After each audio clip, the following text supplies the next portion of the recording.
Halo guys, welcome back again to my channel bersama saya Hansen di sini, dan seperti biasanya setiap harinya saya akan buatkan video seputar cryptocurrency. Apa kabar kalian hari ini semuanya? Semoga dalam keadaan yang baik-baik saja. Teman-teman, kita kembali melihat Bitcoin rebound dan menyentuh ke kurang lebih area 43.000 dolar setelah kemarin kita sempat terkoreksi ke kurang lebih area 41 ribuan. Kita bakalan bahas kira-kira apa yang menyebabkan hal tersebut terjadi, diikuti juga apa yang bisa kita expect berikutnya. Dan di video hari ini pula saya bakalan update beberapa chart yang terkorelasi terhadap Bitcoin yang rutin banget kita lakukan update, yaitu adalah S&P 500 dan juga Dollar Index. Kira-kira apa yang sedang terjadi di kedua chart tersebut dan apa pengaruhnya nanti ke Bitcoin. So, stay tune terus sampai akhir video. Nah, sekarang kita bakalan mulai dari market cap terlebih dahulu. Per hari ini secara global market cap crypto berada di angka 1,65 triliun dolar atau naik sekitar 2,19%. Nah, di top 10 coin sendiri sebenarnya kita melihat juga semuanya dalam keadaan hijau. Kenaikannya ranging antara 1, sekian persen hingga kurang lebih 5%. Dan yang menjadi top performer hari ini adalah Solana dengan kenaikan 5,94% menuju 99,10 dolar. So, itu adalah outlook sementara dari beberapa top coin yang ada. Sekarang kita langsung saja masuk ke chart. Nah, teman-teman, saya pengen awali pembahasan chart hari ini dari dollar index terlebih dahulu. Dan kalau misalnya diperhatikan teman-teman, kita mulai dari daily chart ya. Yang pertama, sesuai dengan apa yang saya sudah sampaikan di update terakhir seputaran dollar index, bahwa kita berada di area yang sangat krusial untuk dollar index. Kenapa? Karena kita sedang berada di area major trendline, teman-teman. Yang kalau mampu kita tembus, maka untuk short term kita harusnya bisa expect dollar index untuk melanjutkan kenaikannya, kemungkinan menuju minimal ke area 105, dan kalau ini mampu kita tembus, kita bisa membuat ke area high yang baru. Alias membuat dua wave besar di sini sebelum pada akhirnya kita start untuk kembali drop. Untuk gambaran besarnya sebenarnya tidak ada perubahan. Menurut saya, chance untuk kita kembali ke area high di sini itu sangat kecil sebelum kita bisa menyentuh ke area lower low di sini, teman-teman. Cuma pertanyaannya sekali lagi adalah apakah kita akan mendapatkan konsolidasi besar seperti ini, ataukah kita akan hanya mendapat konsolidasi di sini dan sudah akan start untuk drop membentuk lower low baru. Nah, sebenarnya saya pribadi expect bahwa senario kedua yang mempunyai probabilitas lebih besar untuk terjadi, yaitu adalah kita sudah kemungkinan menyelesaikan koreksi, karena kita juga udah koreksi kalau kita perhatikan teman-teman, dari 6 Desember tahun 2022 sampai sekarang. Jadi udah lebih dari setahun. Dan harusnya kita sudah siap untuk membentuk lower low baru. Dan jika kita perhatikan, beberapa hari terakhir teman-teman, banyak sekali percobaan dollar index untuk mampu breakout dari area trendline di sini, tapi selalu mendapatkan rejection. Which is tentunya merupakan indikasi baik ya, menunjukkan bahwa buyers sepertinya sudah start untuk kehilangan tenaga karena berkali-kali mencoba nih, dan selalu mendapatkan rejection. Dan candle daily terakhir menunjukkan bearish engulfing, which is sekali lagi merupakan indikasi baik harusnya untuk para bears. Nah, jika kita bisa melihat untuk break dollar index untuk break di bawah area 102,5 di sini, saya rasa kita akan dengan sangat cepat melihat dollar index kembali nge-retest ke area low terakhir. Dan kalau ini mampu kita jebol, sekali lagi saya rasa ini adalah senario yang sudah kita expect terjadi dari berbulan-bulan yang lalu, di mana kita akan membuat lower low baru, teman-teman. Nah, kita tahu bahwa in general ketika dollar index mengalami downtrend atau berada di trend bearish, maka itu biasanya adalah saat-saat baik untuk stock market Amerika Serikat dan juga Bitcoin.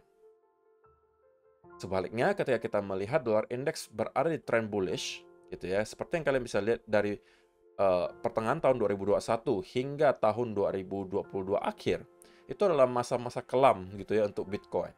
Kita tahu bahwa Bitcoin mencapai top di akhir 2021 bulan November dan start untuk drop terus-menerus dari tahun 2022 bahkan sampai 2023. Itu juga berkaitan dengan dollar index yang terus mengalami trend bullish di sini dari 2021 sampai akhir tahun 2022. So, sekarang kita sepertinya bisa flip ke arah bearish dan kita kemungkinan akan minimal membuat dua wave seperti ini, teman-teman. Dan bagi saya, penurunan dollar index ke area ini harusnya sudah akan cukup untuk dapat mendorong Bitcoin ke area all time high yang baru. Seminimal-minimalnya all time high yang baru 70 atau 80 ribu. So far so good. Untuk dolar index kita melihat ada beberapa indikasi menunjukkan bahwa kita sepertinya akan melanjutkan koreksi dari sini. Penentuannya nanti ada di sekitaran area 102,7 di sini teman-teman. Yang sepertinya sekarang menjadi area support, minor support gitu ya. Yang kalau mampu kita jebol, saya rasa kita akan dengan sangat cepat menuju lagi ke sekitaran area 100 di sini. Jadi itu untuk dolar index. Kalau kita mampu breakout dari trendline di sini, kita bisa expect dia akan nyampe ke 104. Kalau 104 break, kita akan nyampe ke area higher high baru. Saya rasa itu akan terjadi. Tapi kalau misalnya tidak, teman-teman, menurut saya probabilitas yang lebih besar adalah skenario kedua yang ini, yaitu adalah kita mendapatkan rejection dari sini dan start untuk mendapatkan drop dan membuat lower low baru. Oke, itu untuk dolar index. Nah, kalau misalnya untuk S&P 500, sekali lagi teman-teman, kalau kalian masih ingat apa yang kita sudah pernah bahas, bahkan dari mungkin pertengahan tahun 2022 kemarin, saya sampaikan teman-teman, yang kita lihat di sini, ini mungkin weekly ya, lebih enak untuk ngelihatnya. Yang kita lihat di sini adalah semacam koreksi yang wajar. Dan ini bentuk koreksinya korektif, teman-teman. Sehingga menurut saya, S&P 500 ketika sudah breakout dari trendline di sini, mempunyai chance untuk kembali nge-retest minimal ke area all-time high terakhir atau bahkan break ke all-time high yang baru. Itu sudah kita bahas dari setahun yang lalu. Dan guess what teman-teman, sekarang kita sudah berada di all-time high yang baru untuk S&P 500. Dan kalau misalnya teman-teman yang sempat mengalokasikan aset kalian ke stock market Amerika, ya harusnya kalian juga mendapatkan cuan yang lumayan banget. Kita sekarang sudah berada kurang lebih 2% di atas all-time high terakhir, teman-teman. Dan saya expect rally ini masih akan berlanjut sedikit. Kemungkinan nyampe ke area 5.000 sampai 5.100.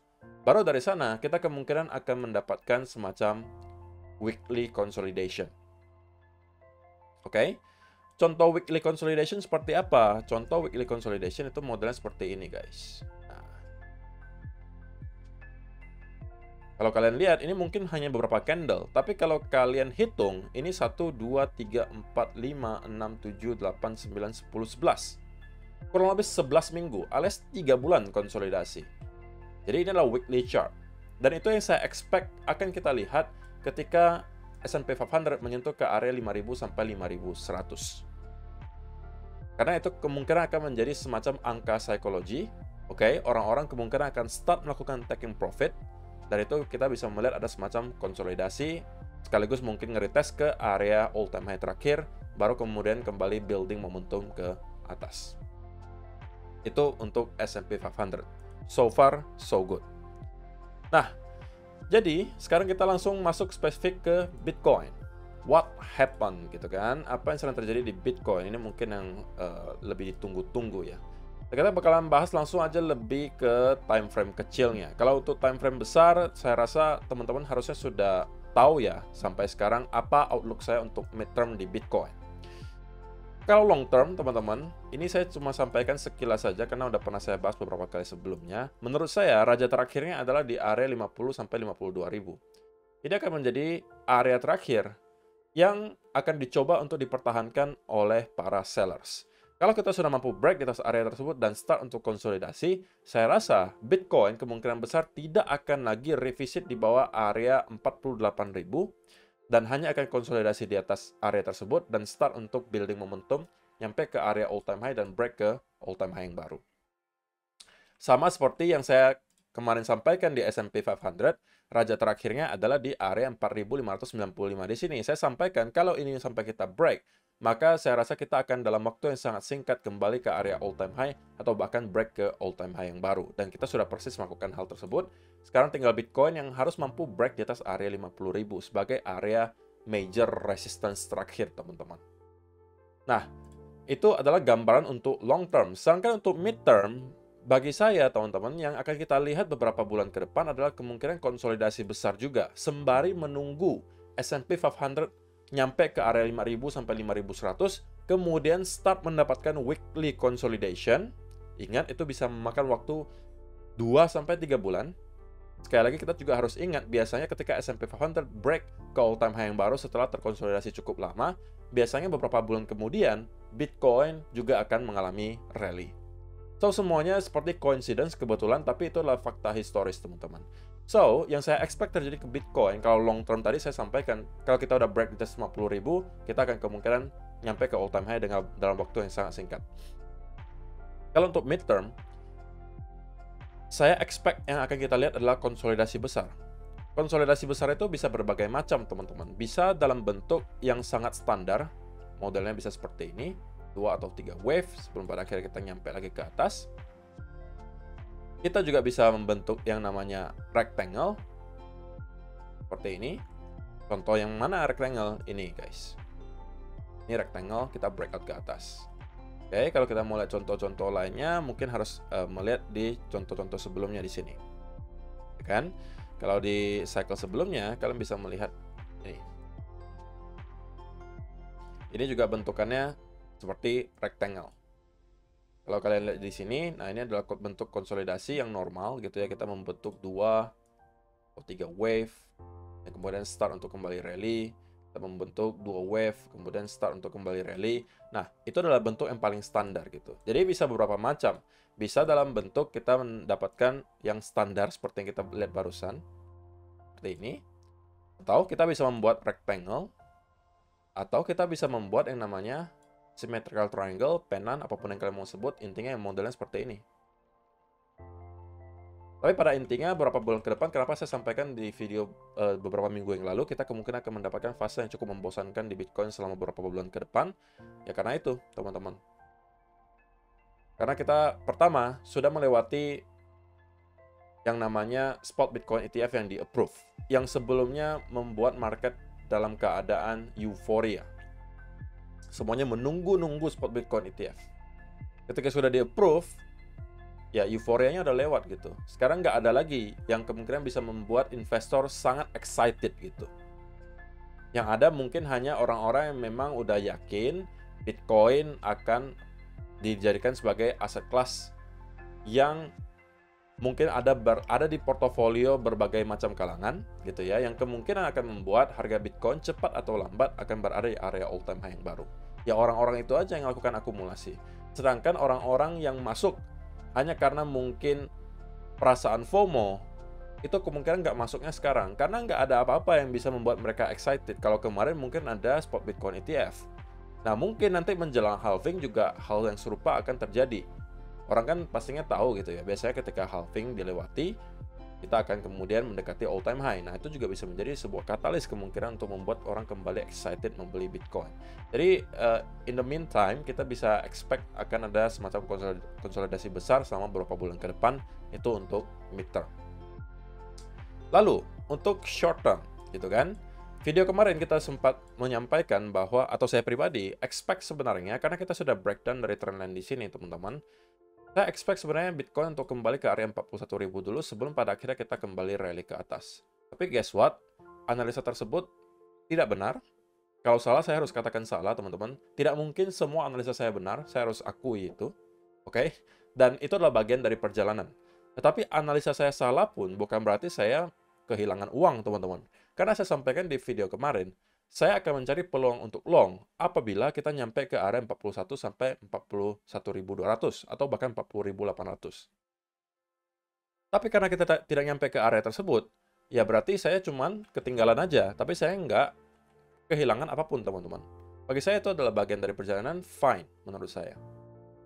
So, sekarang apa yang kita bisa expect berikutnya? Nah, karena kita mendapatkan ada rebound yang lumayan kencang di sini, teman-teman, dan ada potensi V-shape recovery terjadi di sini, maka ini terlihat cenderung bullish loh untuk Bitcoin.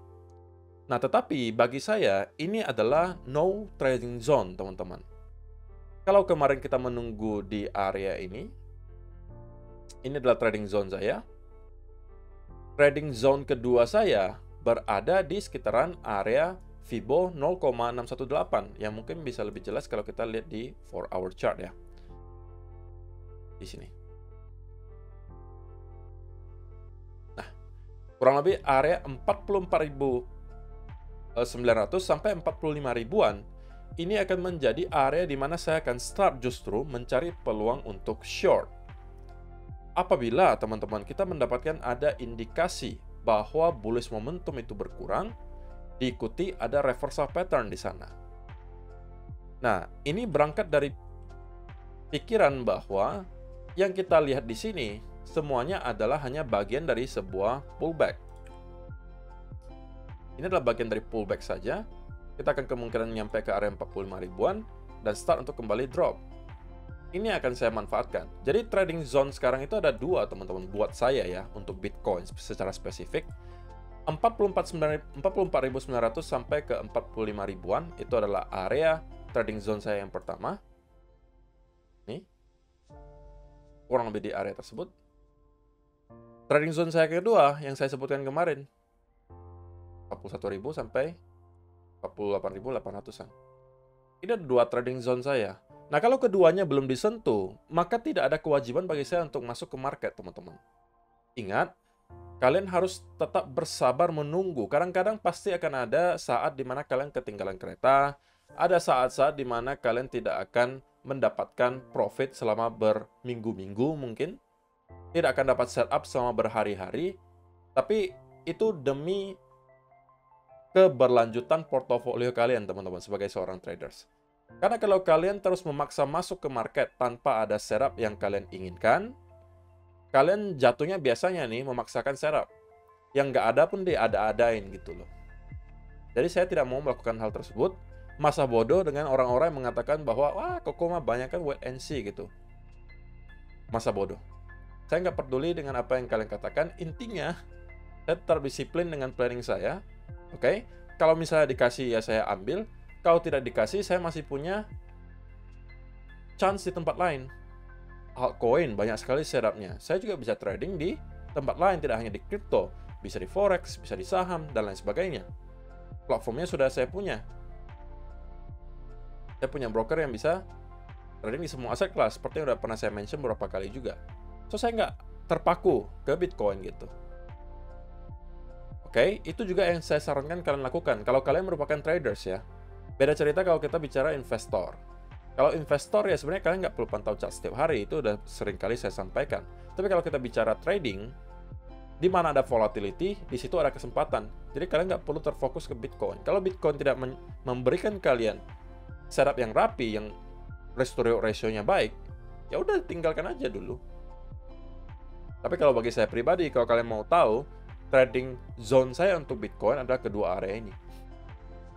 Yang mana dulu yang disentuh, saya nggak tahu, gitu ya. Tapi untuk sementara, karena kita melihat ada price action yang menunjukkan bahwa ada percobaan membuat V-shape recovery di sini, maka saya bisa expect bahwa kita kemungkinan akan melanjutkan kenaikan dari sini. Kemungkinan tahanan terakhirnya adalah di area trendline ini, yang kemungkinan bisa hari ini kita sentuh. Kalau kita break dari area tersebut, kita akan kemungkinan nyampe ke area 44.000 sampai 45.000 dolar. Dan dari area tersebut, saya akan start justru untuk mencari peluang untuk short, seminim-minimnya untuk menargetkan semacam pullback, teman-teman. Karena beberapa alasan. Pertama, alasannya adalah karena di sana adalah area Fibo 0,618. Yang kedua, kalau teman-teman perhatikan di sebelah kiri, maka kalian juga akan mengetahui bahwa area tersebut merupakan area horizontal resistance sebelumnya. So, ada dua alasan sekaligus yang membuat saya cukup yakin bahwa area di sini akan provide some resistance, dan itu akan saya manfaatkan apabila ada setup-nya. Dan mudah-mudahan teman-teman dapat mengerti hal tersebut. Jadi untuk short term, saya akan mengatakan bias saya bullish, gitu ya. Dan kalau kita mampu break out dari trendline di sini, bullish itu dalam artian seminim-minimnya dari sini kita akan kembali nge-retest ke area trendline. Kalau mampu kita break, kita akan nyampe ke area 44.000 sampai 45 ribuan. Dan dari sana saya justru akan mencari peluang untuk short. Tapi kalau kita mendapatkan rejection lagi dari sini, ini bisa menjadi berarti kita mendapatkan konsolidasi yang lebih besar. Dan itu bisa menyentuh ke area yang saya mau, teman-teman. 41.000 sampai 40.800-an. Dan dari sini saya juga akan start untuk mencari peluang untuk long. Jadi manapun yang itu dikasih, ya saya ambil yang itu. Gitu ya. Jadi saya rasa penjelasannya cukup jelas ya, teman-teman. Terima kasih untuk kalian yang sudah menonton sampai selesai. See you in the next video. Bye-bye.